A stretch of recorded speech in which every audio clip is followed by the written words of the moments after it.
इस बच्चे का नाम रॉनी है। रॉनी दीपशिखा स्कूल में पढ़ता है। रॉनी डाउन सिंड्रोम बच्चा है। लॉकडाउन होने के कारण रॉनी अभी घर पर है। रॉनी की माँ रॉनी को इंगेज करने के लिए घर के कामों में उसे व्यस्त रखती है।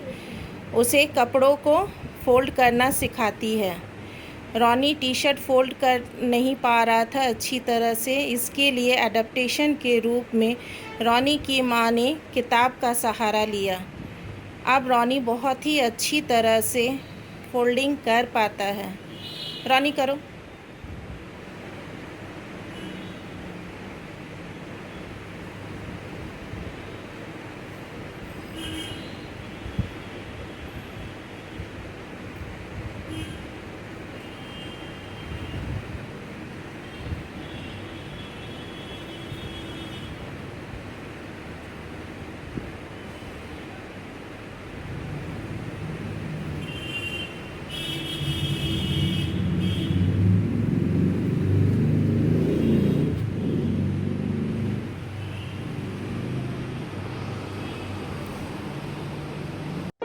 Break-free solutions brought to you by EI Labs and Project Discovery.